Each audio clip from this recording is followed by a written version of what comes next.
Hello, friends. This is the Drunken Pen Writing Podcast. Do I need to be closer to the mic? Maybe.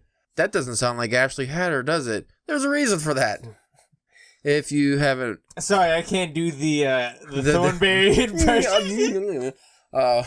If you couldn't tell by the title of this episode, this is the IRC Jerusalem number 2, canceled. Why is it canceled? Well, let me do that after the intro. Because it's a deuce it's getting flushed.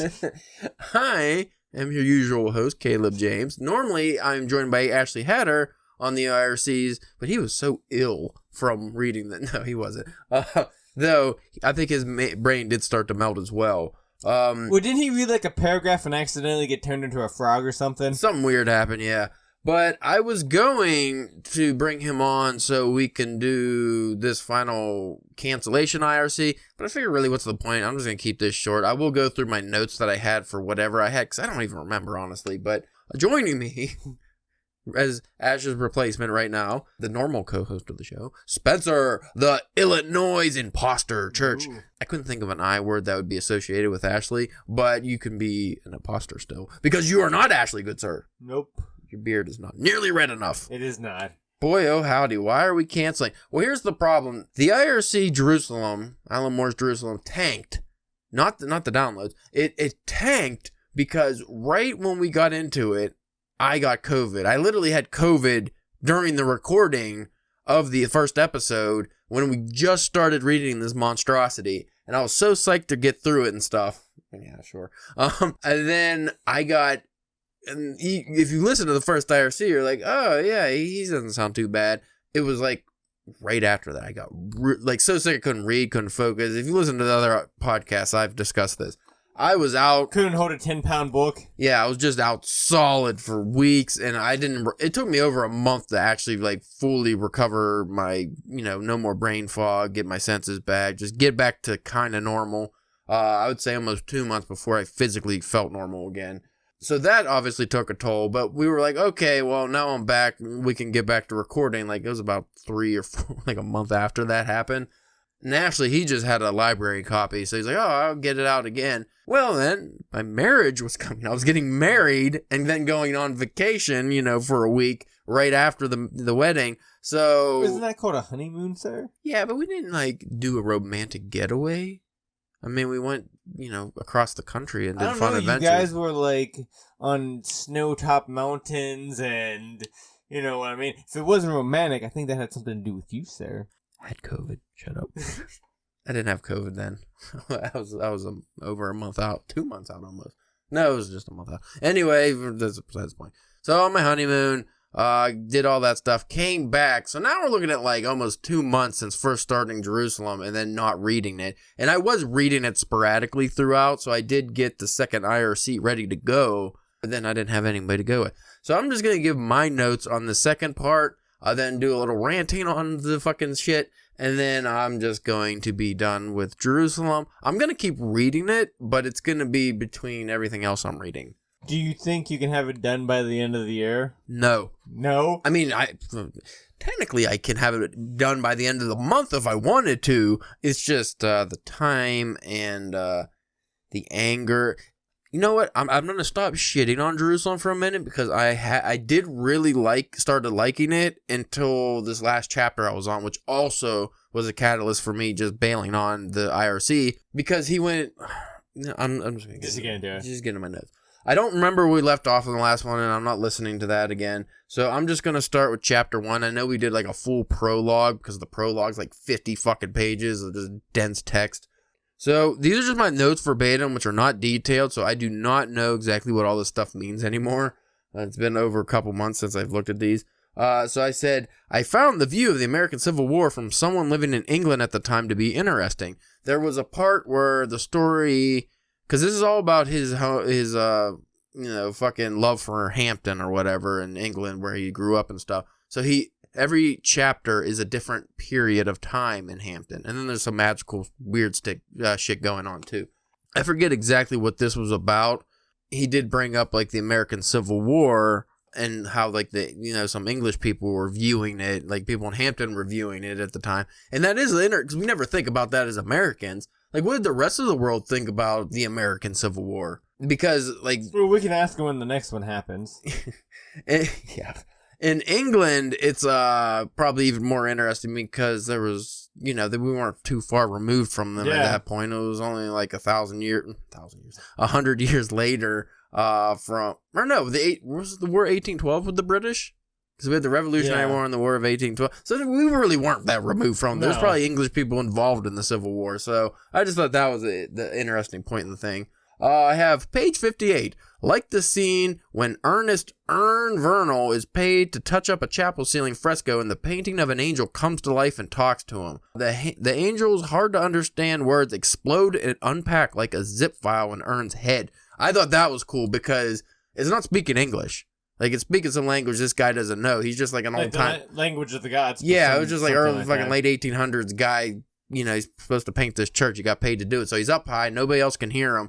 And then this fucking thing starts moving. He's like, I will say Alan Moore's writing gets really good here because it's like you're reading an acid trip. Yeah. Like the way he writes the visuals of what's happening and then like the language, it does. It's like information explodes into this guy's head. It's not like he's understanding what it's saying. It's exploding in his brain. He just understands what's going on and he fucking goes mad. It's pretty wild. And that's a great character name. Yeah, Ern. He has a lot of great character names in here. Ooh, I actually have... Wait a minute. Ooh, is this about... I'm just going to read this. I don't know what this picture's from. I don't know if this is for the second part. It says funny part about rusty cups. That's what I wrote under it. So, this was a still from the book. A picture from the book.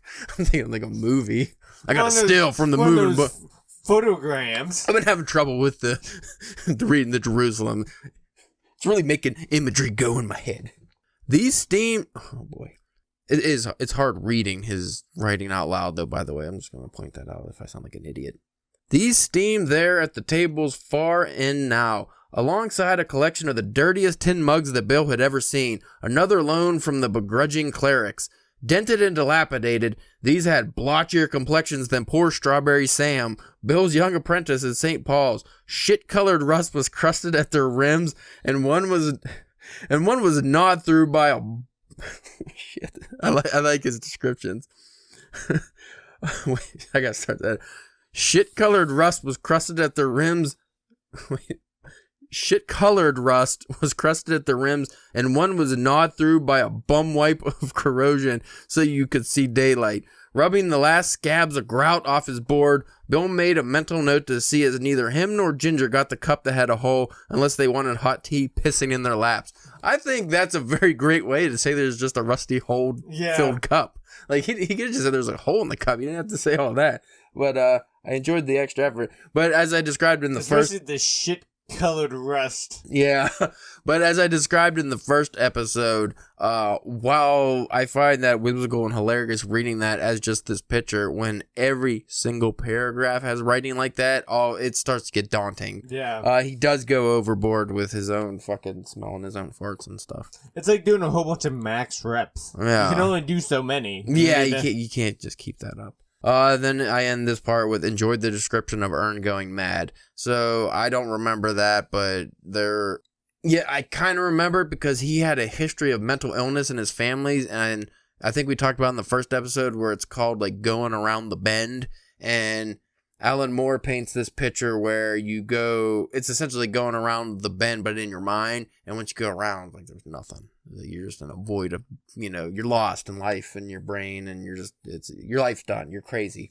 It would be cool if, if it turns out that like his family, since it had like a history of going crazy, that it just has the history of like angels talking to them. Yeah. That'd be cool. Yeah. Yeah. It could. I don't know. I haven't got that far.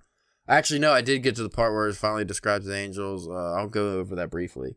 Chapter 2 is called Aspis of Desire. Aspis of Desire. I just have a block here, and it's called Weird Narration Style. Like I said, when I started this, I didn't realize that every chapter is not only different time, different people, but also different narration styles. Like this one was from the point of view of like some kind of dirty hooker lady, so it's her narration style. But every chapter is a different narration style, and that gets fucking hard to get used to. They could do all this stuff now where they faked things, like September the 11th of the moon landing and that, or like, who was it? Kennedy? Who was to say they'd not get married after 1987, but it was all covered up and all the pictures changed with CSI effects. Nobody didn't know nothing for sure, and they were fucking liars if they said they did.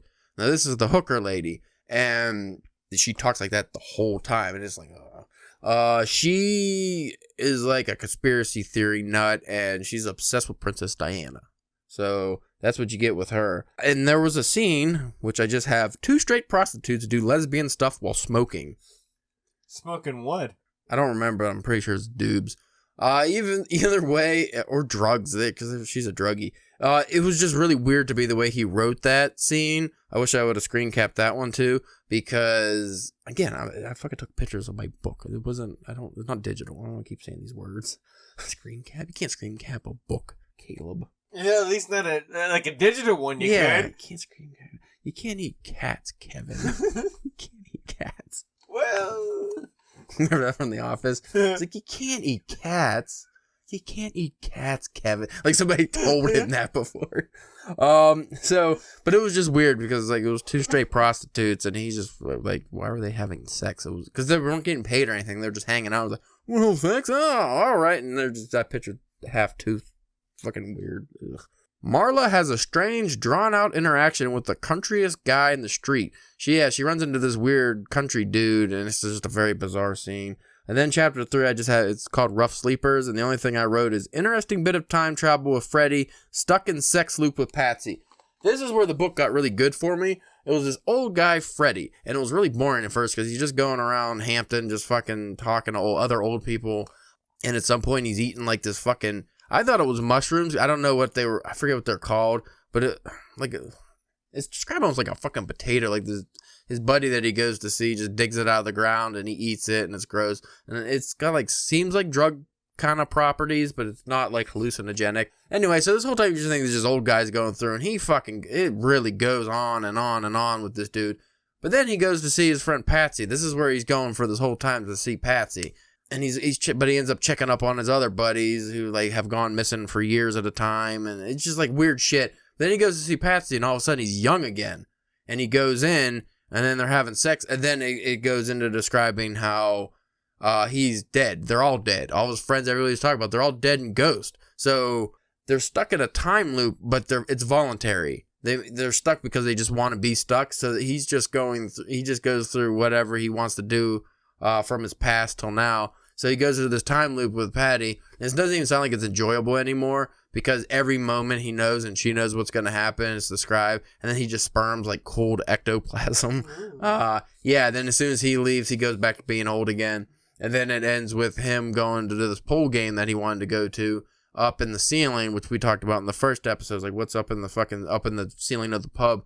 It's like this secret stairway that climbs up into the ceiling of the pub, and that's where the angels are playing this weird fucking game, which is what the cover of my copy of the book is, with the penis drawings and stuff. I just thought that was drawings and doodles. No, that's what this pool table looked like. It was this weird game they're playing. And then I'll end that chapter there. The next chapter, I think, is the one that made me fucking quit, is because the whole thing is set like in the 1400, like, I don't even know, medieval times maybe, really far back. And it's just this fucking guy. I don't even remember what he's doing. He's just walking, and I got very bored with that, and so I'm really struggling to get through that chapter. But anyway, Jerusalem seems to be every other chapter. It's a different time period in history during, the rise of Hampton, and all different people, all different narration styles, all different writing styles, all different descriptions. Like, I know there's a part that's like 40 pages where it's like Finnegan's Wake, so just fucking nonsense. And then there's 11 chapters of kid choking on something, cough drop candy, I don't know. So anyway,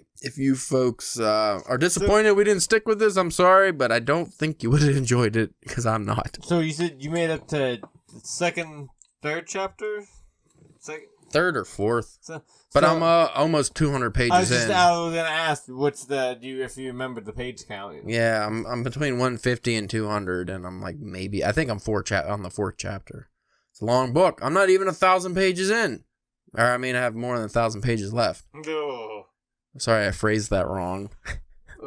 Yeah. So after we're done with like first person singular, and I'm almost done with that Yukio Mishima book. I'm really dragging my. I'm reading it every day. It's just like this fucking end of this book is dragging for some reason. I got like 20 something pages left. Just not enjoying it. It got really boring. I'm not liking this one as much. Whereas the last one went heavy Buddhism at the end, and I kind of didn't like. I started to trail off with that one. I was dragging my feet. This one is just a story. It's trying to wrap up the loose ends of like, you know, the reincarnation and stuff that was going on in it, but Decay of the Angel, if anybody's interested. I don't know, it's just getting a little not as fun as I was hoping for. Which I don't know, I thought a Yukio Mishima book would be fun. They're never fun. But it did, this last chapter I was reading, it did perk my interest back up. And the good thing about his chapters is a lot of them aren't very long. It's not like you just get a clean page break, new chapter. They just like will pop up anywhere. So I'm almost done with that. But once I'm done with that, I'm gonna probably read a bunch of mangas and just fucking, you know, palate cleanser, as you like to say. Maybe some of those comics you gave me, and then I'm probably gonna get back into reading Jerusalem at night, like just like maybe 5 pages. That sounds like an awesome idea. Well, just that's what I was doing before. Just I'd read like 5 pages, aka a whole novel, and then I would fall asleep, have weird fucking dreams, and then, you know, recycle the whole day again the next day. You read it until the weight of it sitting on your chest slowly makes you pass out for the night. Yeah, it makes you tired. That thing does dig, man. Yeah, so that's all I'm like Forrest Gump. That's all I have to say about that. Just go on for 40 minutes and just talk about one chapter of Jerusalem, and that's all I have to say about that.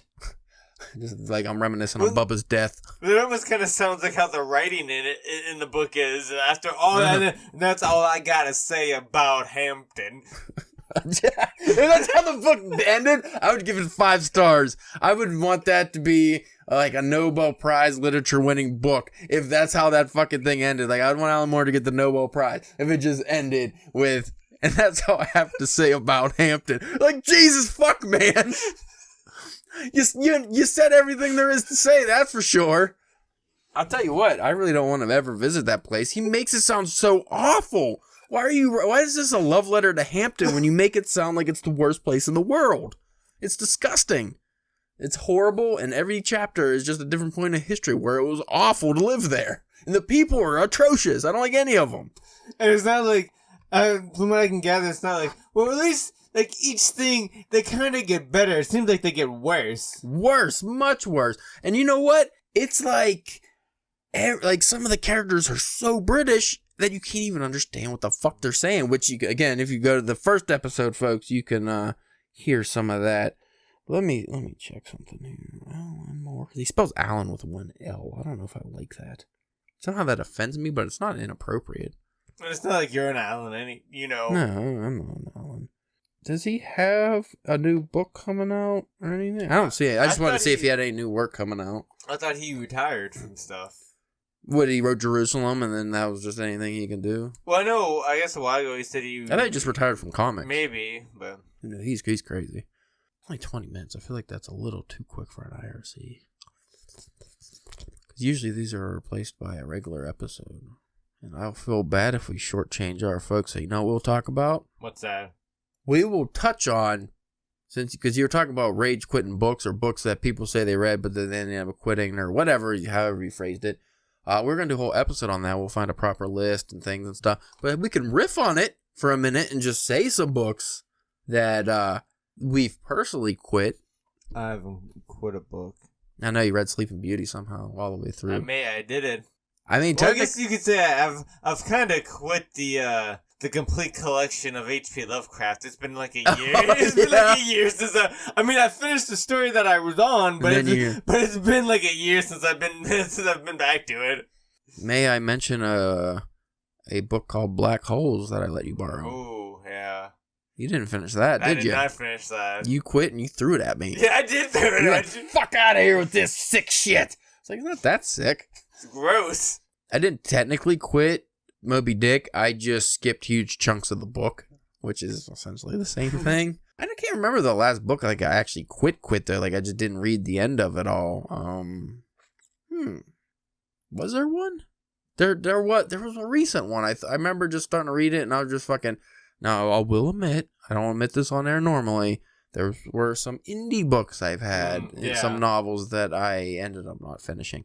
And a couple of those were actually just because they were sent to me and it wasn't the genre I read. Because there's certain genres that I'm just not interested in. So while the writing was good, the story just like, it was never, I'm not the audience. It was never going to capture my imagination. And there's also a couple books I've bailed on because they were just garbage. So that happens too. We picked up books at conventions randomly, and there's a few times I've gotten burned. Sometimes they look so professional, and then I start reading them while I'm at the convention if I'm bored, and I'm like, I think I've asked you this one time. I got a short story collection off a fucking guy, and apparently it was supposed to be like a TNT award-winning. It was small. It was very small. It was like $5 or something. Yeah, and I was like, would I be a dickhead if I asked for my money back?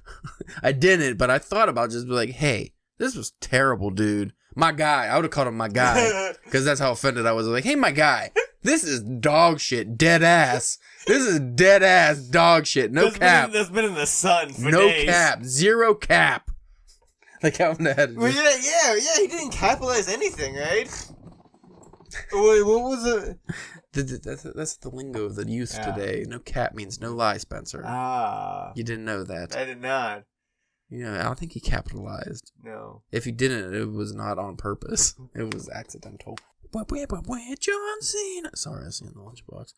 Fuck, I wish I could have, because I could have sworn I started to read something that was from a prominent author, like one of them fucking classics that everybody's supposed to read, and I just was like, you know what, fuck this book. I can't remember. I'm sure I would have bitched to you about it if this was recent. Yeah, that's why I was trying to look at your bookshelf there to try to see if anything. There's too many books here. Yeah. So yeah, we'll have to come up with like a proper list here because do some research. Yeah.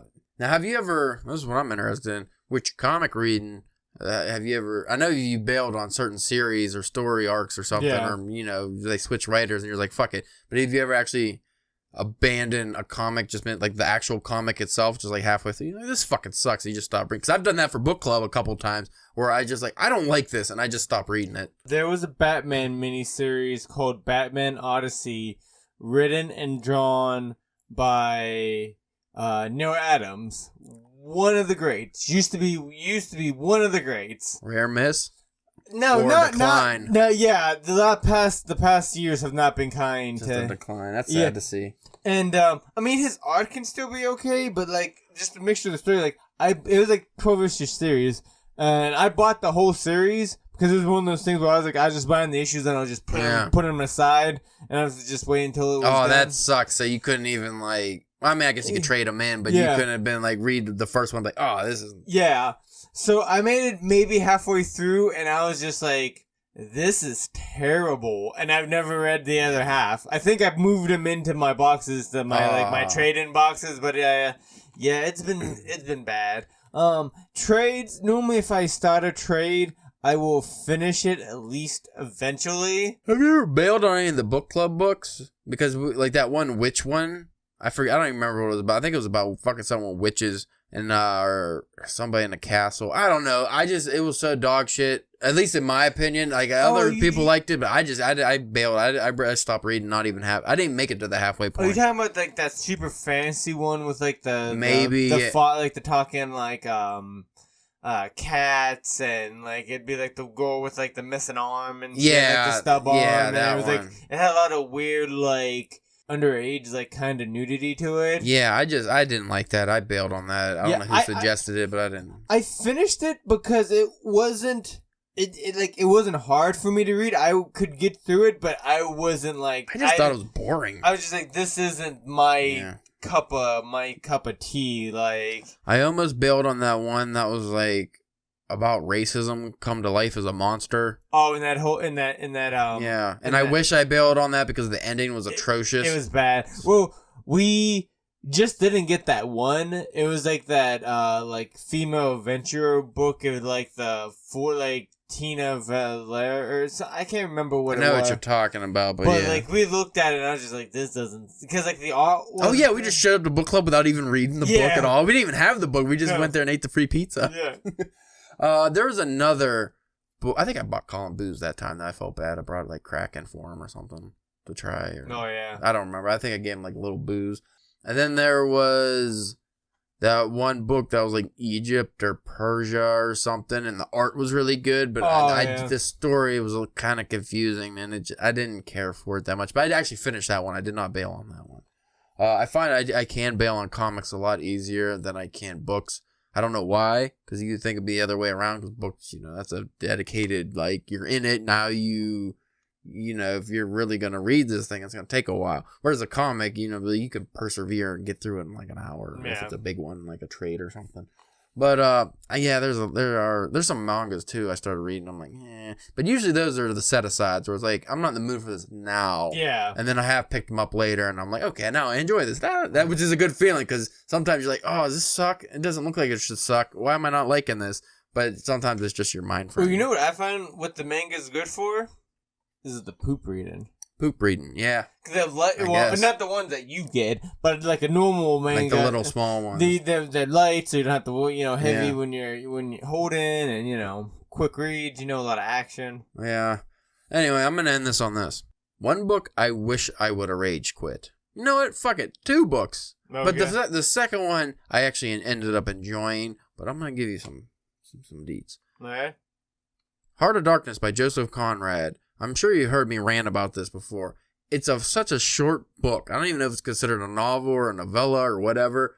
Still just hated it? It's so verbose and racist and dog shit, in my opinion. I fucking hated every moment of it. But because everyone in the group said, in the literature group said, it was so great, it's one of the best, and it was always on the top, you gotta read this.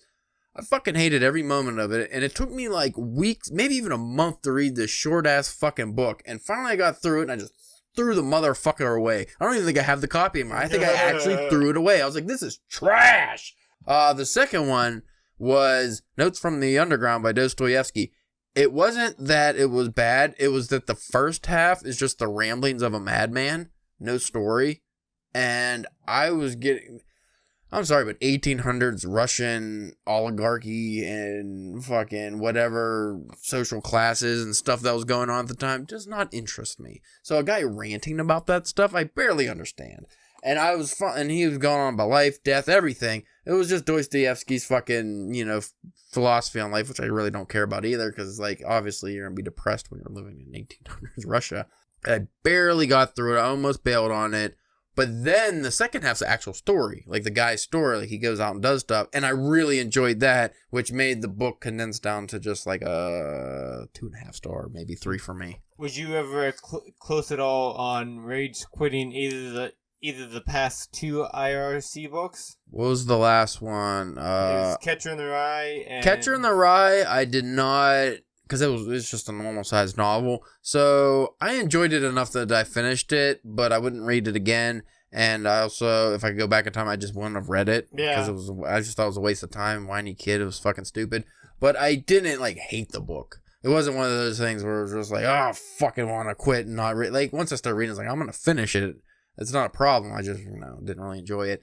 The first one, House of Leaves, I will say maybe I did a Moby Dick with it, whereas the main book I actually did read, but there was like 100 or 200 pages at the end of the fucking thing that's like, I don't know, 40 pages of just random quotes, fucking poems, fucking weird shit, different letters that I don't know if are connected to the story or not, but they're not connected to the main story.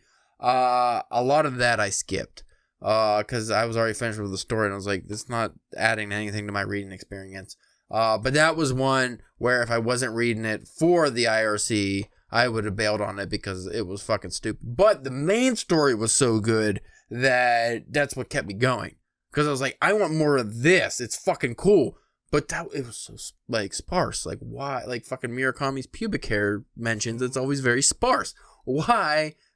I can't...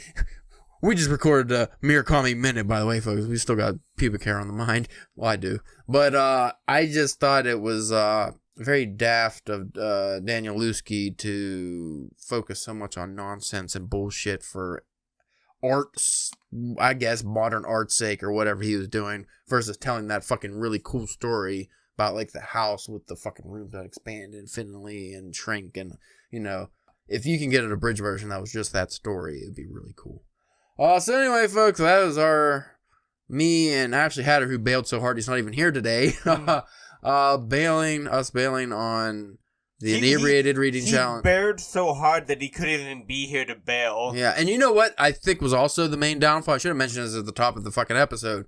It's IRC episode. We drink when we read these. Inebriated Reading Challenge. That's what the point is. We drink and talk shit about the book, or if we liked it, which hasn't happened yet, we would praise the book. I had COVID when we recorded. I couldn't drink. Yeah. So there was no drinking at all involved in this, and that was also something that, of course, I don't know if that would have helped with the denseness of Alan Moore's, but we would have been doing this series for which I was stupid for me to mention. Like, I thought the only way, I thought of it like House of Leaves. I thought, oh, if I could get Ashley to read this with me and we have to do recordings on this, I'm going to finish it in a, timely fashion. Versus, because like I said, House of Leaves, I wouldn't have finished that probably if we weren't doing the show. You know what you guys should have did? You should have, banked up episodes. Yeah. So, if you got far enough into it, then you could stop playing them. And then even if you did if it ended up like this, you could still release them later, but you know what I mean? Well, literally after the first recording, that was when I got sick. Like, during the first recording, I was sick, so. I wish we would have did the hike for an IRC, because I think that would have been really fun, drinking while... Yeah. we did a book cast. That was just a great book. I might have to read that again sometime, actually. I wish he would come up with some kind of sequel or something. Yeah. I need to check out his other book. Yeah. He has another book. I forget the name of it. But anyway, if you want to check out our non-verbose writing, you can go to drunkenpenwriting.com. Follow us on Twitter at drunkpenwriting, Instagram and Facebook, drunkenpenwriting. Thank you very much for listening. Sorry we couldn't have kept up with this series, but maybe the next IRC won't be so daunting. Because also, if people want to follow along by reading, this would be a very difficult book. Yeah. I don't think a lot of people are picking this book up. Thank you, folks, and check you next time.